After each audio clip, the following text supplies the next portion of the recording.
Welcome home to USA Global TV and Radio, a place where dreams take flight, with authentic storytelling, diverse perspectives and meaningful conversations, where global stories unite and bridges are built beyond all borders. Discover world-class education, entertainment, hope and inspiration.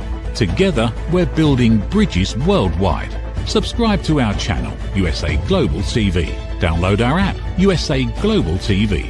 Be our guest or join our team. Visit usaglobaltv.com. Thanks to our founder and executive producer, Dr. Jacalyn KERBECK. Music score by Yeffy Tang from Cloud Road Music. Voiceover artist Mike Porter. Creative direction by Paul Garcia. USA Global TV and Radio. Your home for global connection. All rights reserved. This video and its contents are the exclusive property of USA Global TV and Radio. Unauthorized use, duplication or redistribution in any form is strictly prohibited. Hello, everyone. Welcome to another episode of The Long Game here on USA Global TV and Radio. I'm Dr. Jacalyn KERBECK, and I am your host for this exciting episode. This is geared towards business owners around the world, so I hope that you will get some value and some nuggets to take away from this. Feel free to put some comments into the platform, wherever it is that you're watching, if you're able, and please make them positive. We are a positive station here. And if you haven't done so already, please subscribe to our YouTube channels. We are streaming on many different platforms, I think up to 12 right now, and then through our distributors later. But we'd really like to have you on YouTube, where they give us real information, and that's USA Global TV and Radio and Dr. Jacalyn KERBECK. So today's topic is really important. It's why business owners do not control their distribution. And I have to raise my hand that I am someone who has gone through this as well. And part of it looks like the fact that we rely on third parties in a number of ways. And I'm going to actually get into that. But the core issue is that we as business owners confuse having an audience, having customers, having clients with ownership. And we can measure our success, especially if we're on social media, by followers, by our platform visibility, and also if we are a brick and mortar, by foot traffic or by referrals instead of access and control. So as a result, we build businesses that are very vulnerable to disruption. So if you've ever had any thoughts about this or you've been concerned about it, we're going to take a look at it today. So for business owners who are on third-party platforms like social media, I know for myself that I have done business with a number of companies that I found out about through social media. So through Instagram, for example, I have actually hired different companies to do things or bought products and services. And these companies are strictly on social media. So that is the only way that you can access them to get information about how to go to their website. So when we are over reliant on third-party platforms, we rely on social media. It could be online marketplaces. It can even be the booking platforms. Think about, are you using a booking tool for people to reserve time with you? What happens if that goes down? What happens if they take your information? Or it's even physical location. So if we are brick and mortar and we are in a leased space, or maybe it's a shared environment, we don't control that. So that can actually have an impact on us as well, because again, it's out of our control. So I want to talk a little bit about visibility versus control. If you are brick and mortar and you have a storefront and that storefront is really busy, you interpret certain information from that. Or let's say you have a very strong social media presence, or you have really high rankings in terms of your reviews. All of these things can create a false sense of stability and even a false sense of security. So being visible doesn't mean that you are consistently reaching your customers or your clients. It doesn't mean that people are proactively buying from you and then coming back. And that's something that I want to talk about a little bit later in the program, is creating that awareness, that need, and then you provide the solution, and then the person actually makes a decision, and then they come back. They repeat that purchase, that behavior. So think about social media influencers, for example, and we can talk about Instagram or TikTok or YouTube even. We can find platforms where people have a huge number of followers, let's say accounts on TikTok, and it looks like they're really doing something special. And we're thinking to ourselves, they must be making a fortune. They've got all this visibility. And after interviewing many, many influencers in the course of my 10,000 or more interviews that I've done, what I found was most of the people, I would say all the people I interviewed who were social media influencers, were not making any money, even though they had huge numbers and huge followers. Now, of course, we're not talking about Joe Rogan or Mr. Beast or any of those people who actually have sustainable and income from what it is that they're doing. But we as business owners can feel the same way when we have a brick and mortar location. So we may see people coming in and we see a lot of activity, but people aren't actually buying anything. And something I want you to consider, if you are a people watcher, which I am, maybe you like to go into malls, shopping centers, and you sit down and you actually watch people and what they're doing. And you can see some of the big designers, they might even have a line outside to get into their store. But look at how many people are walking out with purchases. That number is a lot less. So even though there's a lot of foot traffic, that doesn't mean that we have stability. So I want us to think about the fact that being visible doesn't mean that we are reaching our customers consistently. We have to actually tap into something where we're bringing value. Now, I want to be very clear. There are certain things, times in life that things happen, and we're not able to control what's going on because our clients have things going on in their life and they're not able to be actively involved or engaged in whatever it is that we do. So if you have a business where you are relying on a small number or a certain number of clients, your business can be turned upside down at any point because those clients may leave. So you have to create a model where you have people repeatedly coming back to you. So focusing again on the distribution piece, thinking about referrals. Many service-based businesses rely heavily on word of mouth. And I know of companies where it's strictly referral based. There is no marketing, there's no advertising budget. So it's strictly word of mouth. And without capturing customer information and building a direct database on that, those relationships are not owned or scalable.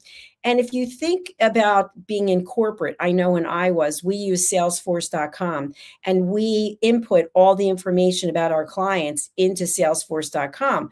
Well, the parent company owns that information. We do not own that information. In most cases, we would sign a non-disclosure agreement that we're not able to call on those clients. So if you spend a good chunk of your career calling on certain clients and you don't own that data, when you go to leave, maybe you want to be a consultant, which happens many times. People leave corporate and they go out on their own.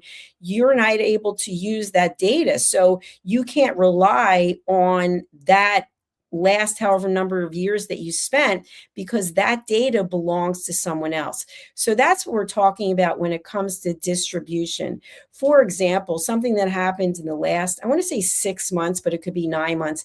Facebook now takes down videos after 30 days. So if your business is doing a lot of advertising, videos, and marketing on Facebook, Facebook takes it down after 30 days. So essentially, you don't own Meta, you don't own Facebook, you don't own Instagram. So your marketing is lost after the 30 days. So it's something to be aware of, because many times we feel like These platforms are there and we don't have to pay a subscription fee, for example, but they really own it. And I'll give another example. We're on YouTube right now and Facebook, of course, many platforms, but we're on 2 YouTube channels.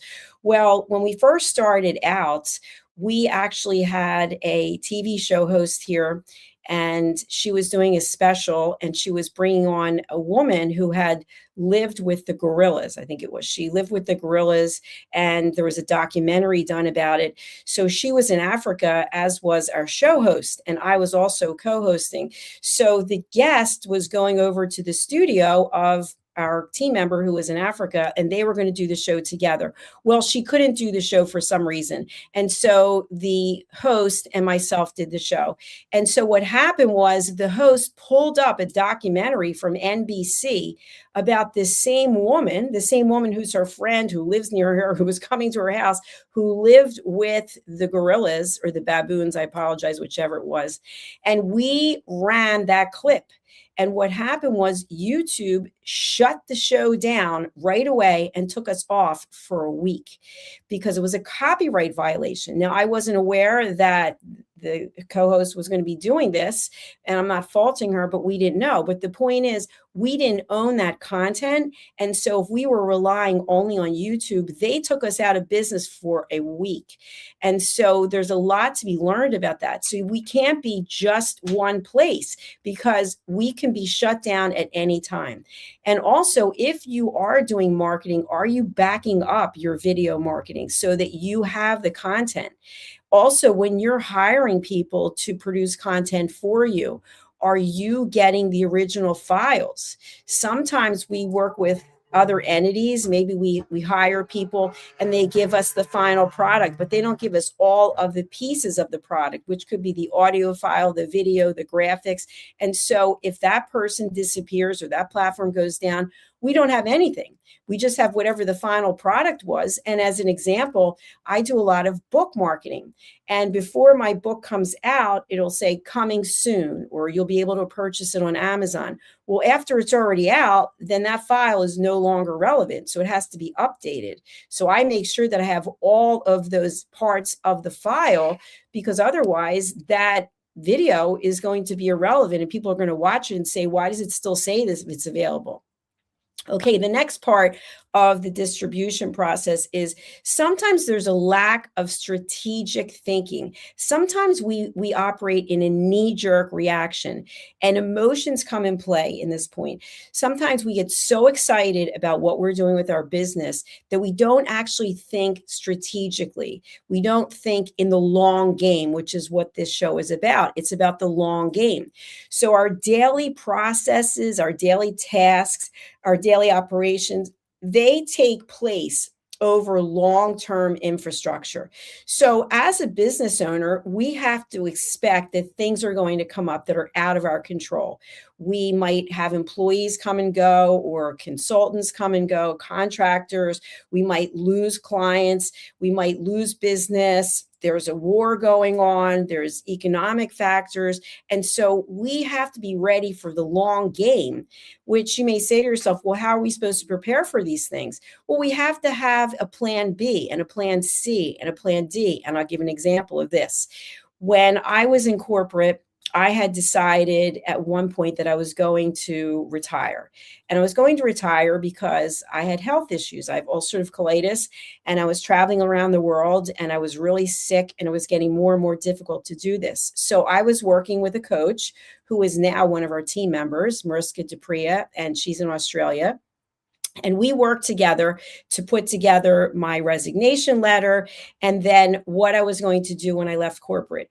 Well, who knew there was a pandemic coming? I actually retired March 6, 2020 from my corporate job. But in addition to having a plan B, I also had a plan C and a plan D.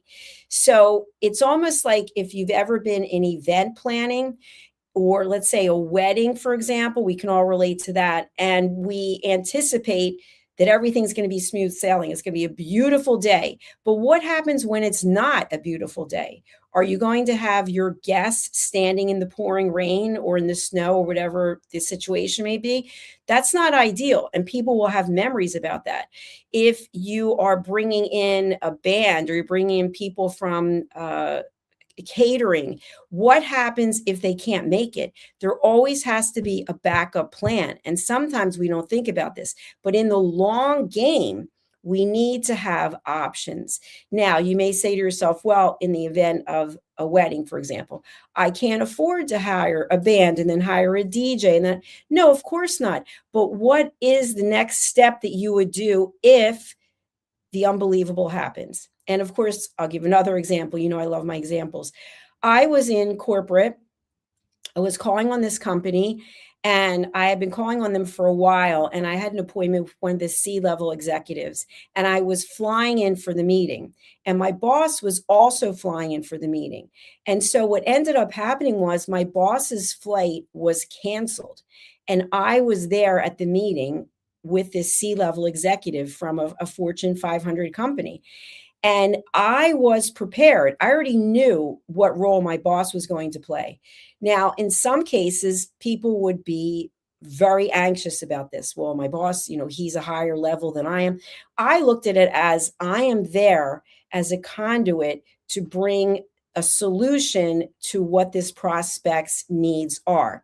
And so I took the focus off of the fact that my boss wasn't there, and I put the focus on that I was laser focused on helping this executive with whatever his business issues were.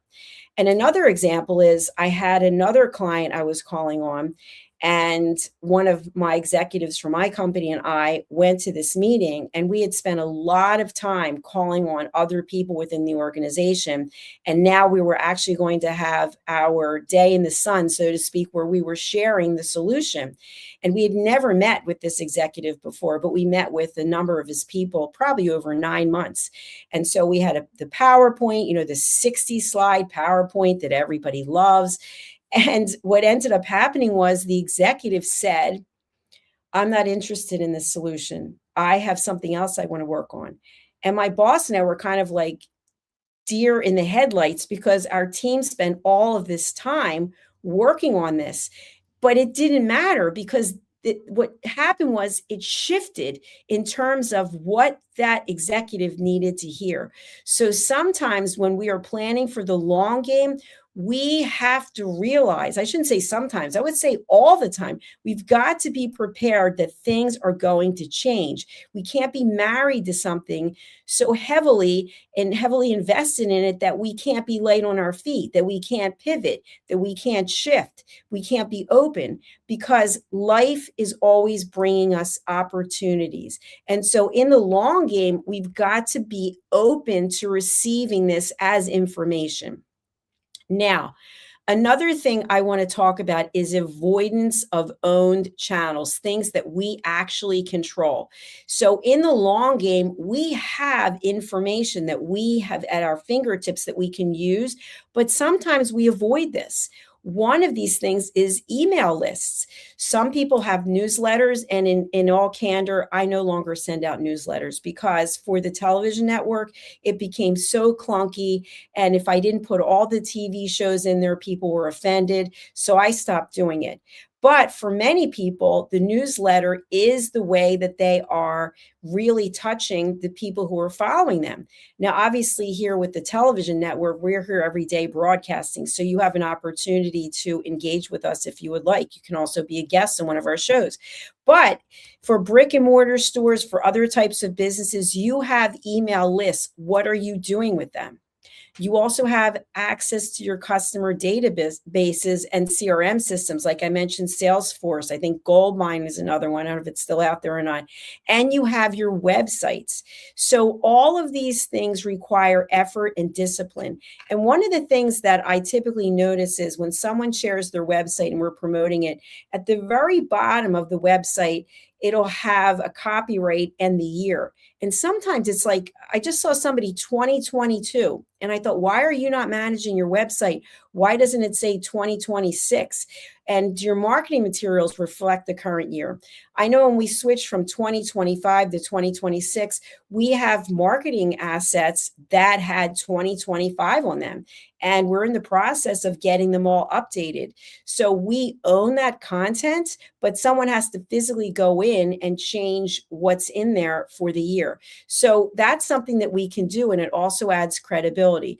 Your website is important because if someone who's networking or you're engaging with people, they're going to go and check. They're probably going to run a Google search and they're going to go and check on your website. Now, this is a little off topic, do yourself a service and set up some type of task related thing on Google where Google's doing a check for you. Put your name in there so Google is checking for you. You can also do this on artificial intelligence. Ask it to do a check on you and your business and run that check every day, every week, so that you know if your name or your business is out there in the public domain, what people are seeing, because you don't want people seeing things that you're not seeing. So obviously, I'm a public figure. I'm in the public domain. I am doing that. And of course, we have so many TV shows and then my other business with all my books and master classes. I want to know what's going on. And you want the same thing for you. So just go ahead. It's a simple thing to set up a task, put in your name, put in your business name.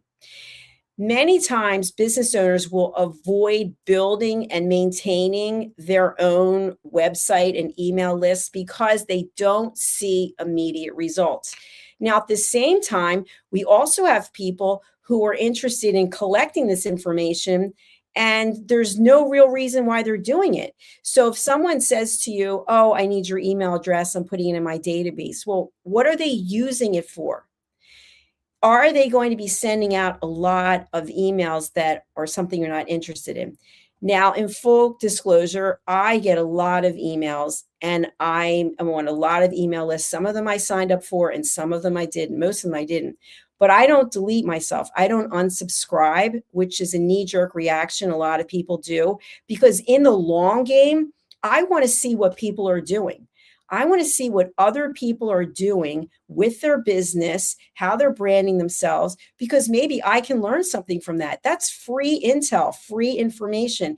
If you are the person, and again, no judgment, where you're immediately unsubscribing from a newsletter, ask yourself, why are you doing this? It's one more email. All you have to do is look through it and see if there's any information that you can glean from it that you can use to help yourself. So instead of paying someone, you might learn a few things that you got right by being subscribed to these newsletters. Now, if you have your own newsletter and you get a report from HubSpot or any of these other CRMs, do something with that information. If people are unsubscribing, I used to take it personally. And again, I just said I don't send out newsletters anymore, but I would personally take offense, especially if I knew the person. I'd be like, why are they unsubscribing? And then I thought, let them unsubscribe because they're not actually interested in what I'm doing or what we're building. So let's move on to the next person. So just think about how you can use the information so that you can continue to grow the channels that you own. That's really important. The next thing is dependence on algorithms, platforms, or locations. So many online businesses depend on algorithms. For example, we're on a lot of online platforms right now, and they all have their own algorithm. I don't profess to understand it. I have a team of people who do it, but we only do it on certain platforms because for the other platforms I mentioned, Facebook, they take the content down after 30 days. So that to me would be a waste of money. So you may be watching on Facebook right now, but if you want to be able to see all of our programming, I would send you over to our YouTube channels because that's where our programming is listed in playlists and you can find all the information there and you can get free education that will help you in your business. YouTube is an incredible tool. And so I'm coming here with what I'm sharing from my own experience about the long game, and hopefully you're taking something solid away from this. Now, if you are a brick and mortar store, local businesses depend on their location.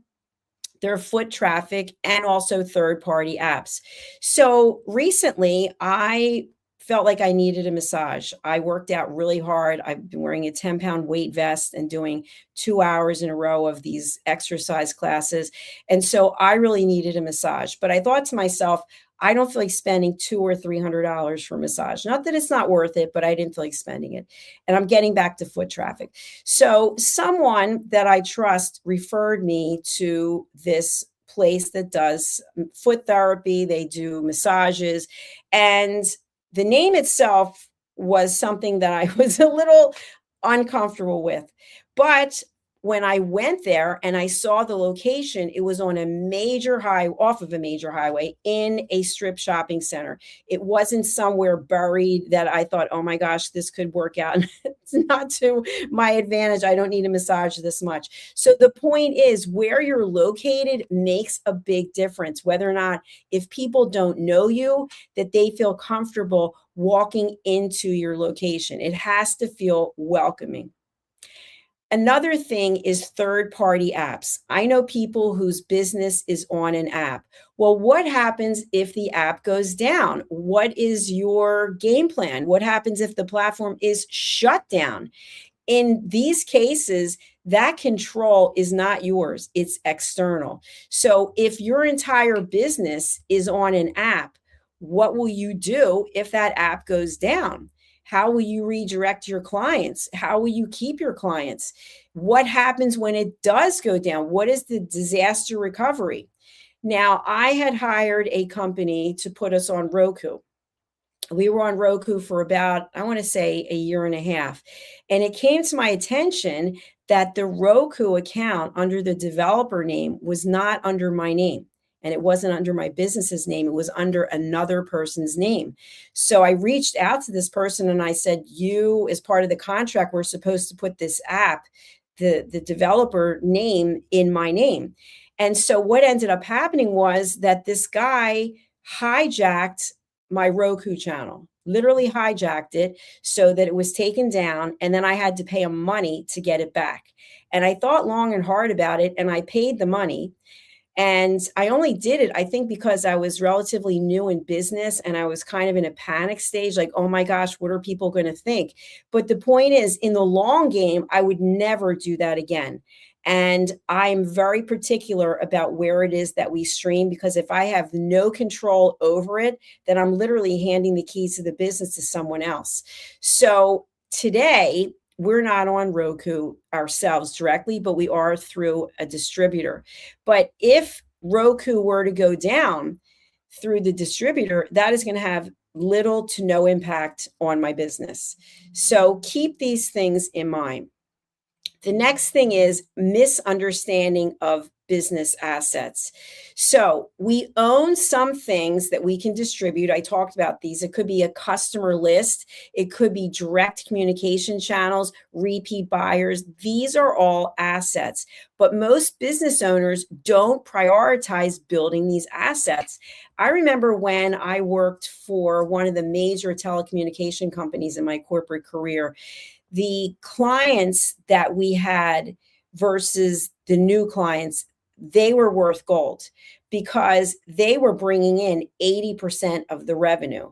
And so even though we were farming versus hunting, getting new clients, we didn't want to lose the existing clients that we had. It's very important. So you have to make sure that you're reaching out to your clients with a caveat. The caveat is becoming too friendly with your clients. You don't want to become too friendly. You want to be able to have some type of camaraderie, but at the same time, there has to be a boundary because you are running a business.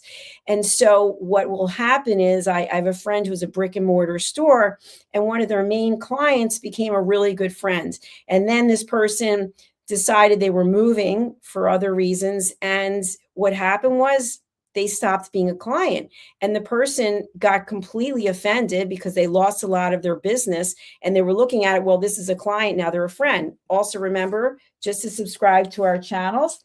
So think about who it is that you have as your high level clients? What is the relationship that you have, and what is the value that you're bringing? What is it that you're going to do over and over again that's going to keep them coming back? And sometimes the question is to ask them, how may I serve you? What is it? What is the value that we can bring with you to you? What are some things that you're working on that we can help you with? It's not about I have this, I can do this, pushing things. It's about pulling the information in a respectful way out of them. Because what I found is people want to feel heard. People want to feel connected. They want to know that you are interested in them. And that doesn't mean you have to know every single thing about them, but it certainly means that you need to show you care. That if what you're offering isn't a good fit for them, walk away. Tell them, you know what, as much as I'd like to help you and assist you, I don't feel that there's a fit where we can bring the value that you deserve, that you're looking for. And then you refer them to someone else. And I promise you, in time, it will come back to you. Many times we're so desperate for money, for business, that we latch onto something that doesn't make sense. Our intuition tells us this doesn't work, but yet we think, oh, I have bills to pay, I have to do this, I have to do that. And in the end, it comes back and it kicks us. So think again about the long game. That's what this show is about. It's not about the short game where you want immediate satisfaction, because if you do want that, maybe having your own business isn't the best idea. Maybe it can be a hobby. You know, there's nothing wrong with having a hobby, but there's certainly a difference between having a hobby and having a successful business. So here's the next part. No direct relationship with customers. If you cannot contact your customers directly without relying on Instagram, YouTube, Facebook, LinkedIn, or a landlord or a third party, you are not controlling your distribution. So if the only way you can reach someone is through social media, you have to say to yourself, well, is this really a customer? Is it really a client? Is it someone who's going to come back for repeat business? And that's the part that people tend to lose focus of. It's, oh, we've got all this business coming in the door, but yet we've all this business going out of the door because we're not solidifying our relationships with our clients.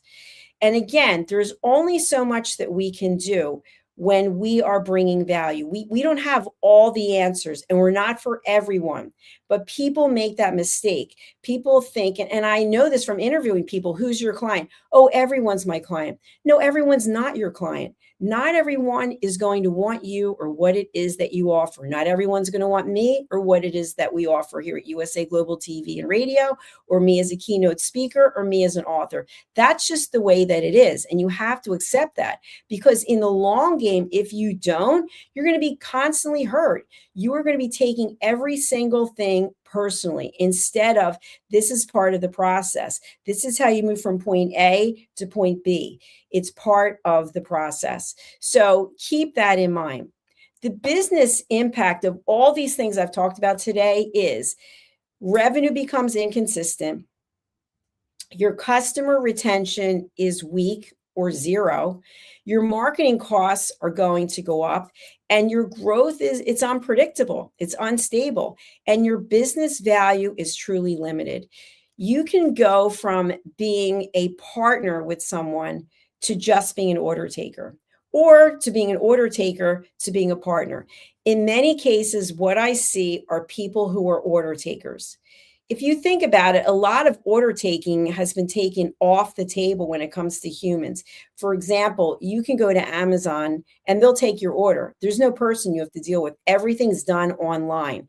And so you may have an e-commerce platform where there's no actual involvement between you and the customer. However, you are not Amazon, probably, and I'm not Amazon.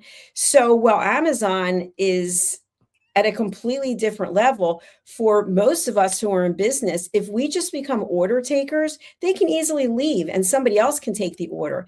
But what will happen is somebody will bring value. Somebody will step up and say, you know what, it's not about this order or this product or this service. It's the fact that you have a need and I have a solution. And how can we bring it together? And how does it work so that you'll come back over and over and over again? Even when your need changes, we might not have the solution, but you might still come to us and we can say, you know what, that's not something we're doing today. We're working on it. But in the interim, let me introduce you to so-and-so. In the long game, we have to make referrals. We have to make connections. We have to do introductions.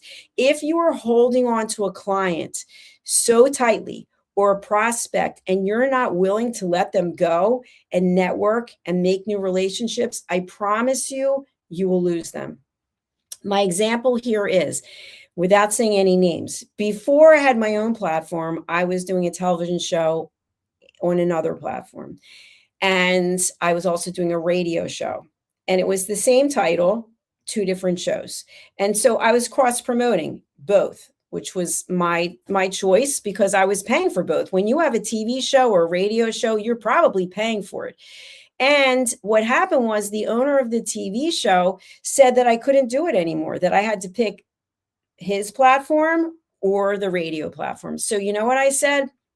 I choose not to be told what to do. You cannot handcuff me and tell me that I can't have both because I'm actually promoting what you're doing and I'm paying you. So what I did was I left and I started my own platform.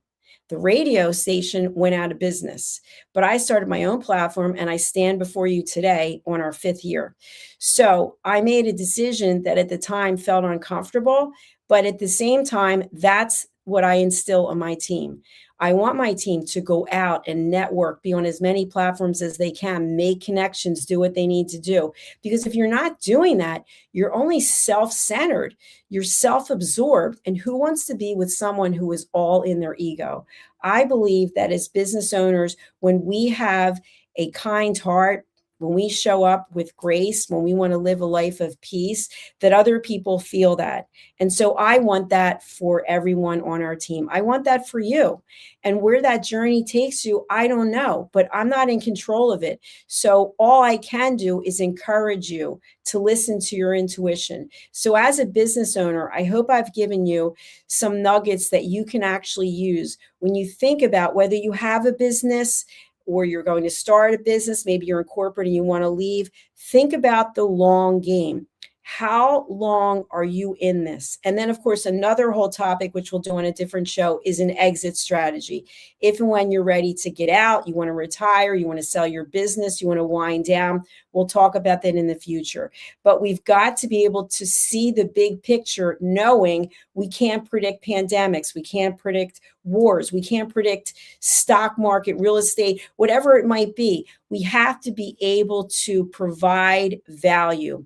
And even in the worst of times, and of course, I have another example, people will still do business with people they believe in.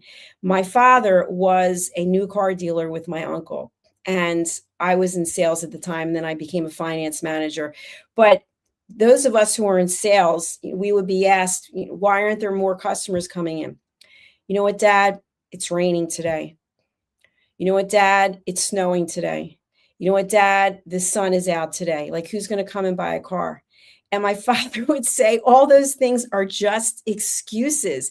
They're excuses because you don't want to pick up the phone and call people and tell them what the value is that you have waiting for them. So we can make excuses all the time. They're not coming in because of the economy. They're not listen, if someone's sick, that's a different story. If someone's living on the street, that's a different story. But for most people, they will still make buying decisions. It might not be as many, and it might not be to the actual amount they were making before, but they will still be making buying decisions. And whether or not they align with you will depend on how do you make them feel.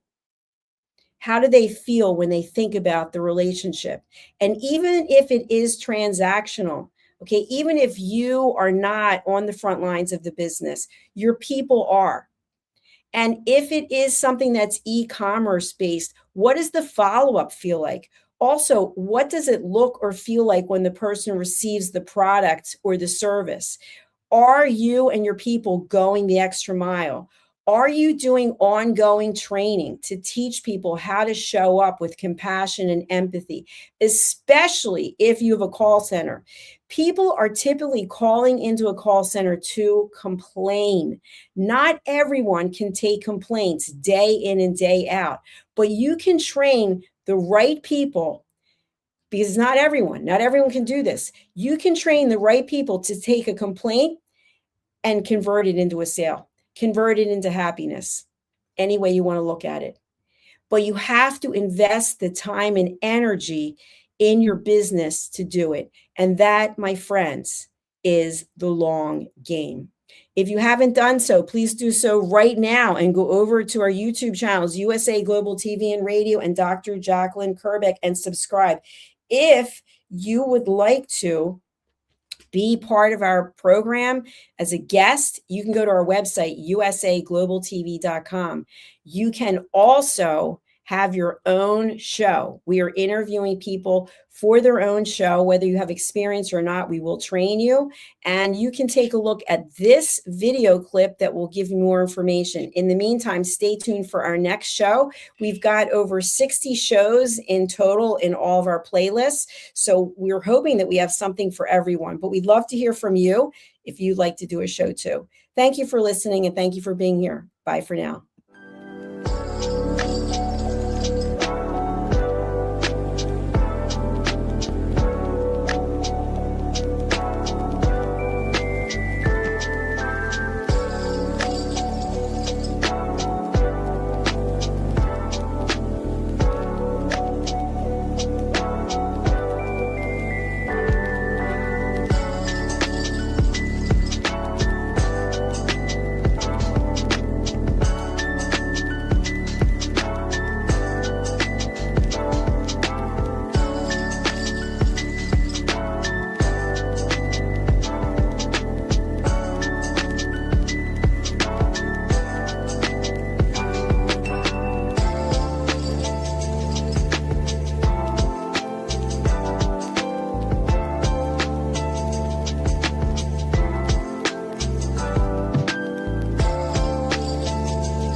Thank you, viewers and listeners of USA Global TV and Radio, for joining us today. We're honoured to have your time and attention as part of our global community. At USA Global TV and Radio, we believe in the power of authentic conversations, meaningful connections, and creating a world of possibilities together. Want to be part of something bigger? Join our team of elevated listeners at usaglobaltv.com, a space where your voice matters and your ability to listen transforms relationships. Stay connected with us across all our platforms for thought-provoking discussions, expert insights, and empowering stories. Subscribe to our channels at youtube.com/c/USA-Global-TV. Follow us on social media and explore the endless opportunities we're creating for growth, learning, and inspiration. Together, we're not just broadcasting, we're building bridges and changing lives one conversation at a time. For inquiries, contact us at info@usaglobaltv.com. Produced by Executive Producer and Director Dr. Jacalyn KERBECK. Voiceover by Mike Porter. Creative direction by Paul Garcia. All rights reserved. Visit usaglobaltv.com to view our full terms and conditions.